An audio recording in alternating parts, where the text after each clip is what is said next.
What's up, y'all? Good morning. Good morning. So last Sunday, I attended virtual service with Kingdom Covenant Church, and during service, First Lady Kimya Johnson delivered the word. And during the course of her delivering the word, she made a statement. She said, "You should never get to a point where your convictions don't bother you. You should never get to a point where your convictions don't bother you." So, as y'all know, right then and there, I got my word. And so, as I sat there during the service, I began to play that statement over and over again in my mind. And it made me begin to think about convictions and what I could reference the word convictions to. And for me, I thought about convictions as being like a compass. But first, for those of you who may, say, what does she mean, convictions? So when I look it up on Google, from a biblical standpoint, conviction is the work of the Holy Spirit where a person is able to see himself or herself as God sees he or she. Okay, so you are able to see yourself the way that God sees you. Okay, guilty, defiled, good, bad. You know what I'm saying? Whatever it is, you are able to look at yourself basically through the eyes of God and see what He's seen about you. Okay, so like I said, when she said that you should never get to a point where your convictions don't bother you, it made me again think about a compass. Okay, a compass.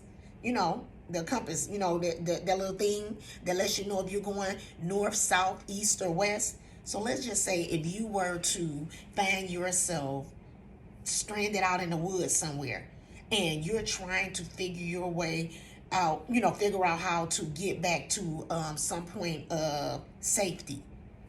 If you pull out that compass, you know what I'm saying? And as you walk, that compass will begin to let you know what direction you're going in so that you will be able to get back to somewhere safe. Well, what if that compass was broke? If that compass was broke, how would you know how to get back? That's the same thing with your convictions. Okay, her saying you never want to get to a point where your convictions don't bother you. Them not bothering you is you having a broke compass. Okay, them not bothering you is you being able to go out here and do everything it is that you big enough to do, and your friend big enough to do, and your cousin big enough to do, and your kids big enough to do, and your uncle big enough to do, just everything that everybody is big enough to do, and it don't faze you one bit.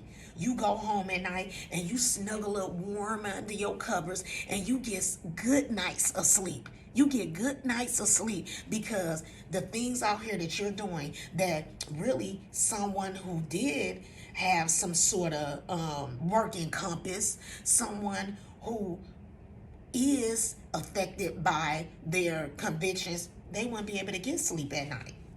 They wouldn't be able to get any sleep because whatever it is that they may have done, whatever situation that they may have found themselves in that they know that they shouldn't have been in, it will keep playing over and over again in their mind because they're being convicted. Okay? And the person that say, I don't want nothing wear me out like that. No, being convicted puts you in a place where you can check yourself.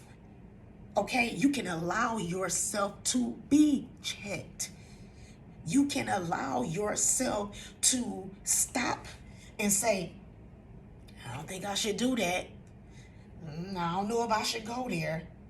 you know what, that ain't, that ain't my type of thing. You know what I'm saying? Being able to be convicted helps your decision making process. So you never want to get to a point where your decision making process has no compass. Okay? When you think about the statement, you never want to get to a point where your convictions don't bother you, I want you to ask yourself, is my compass broke?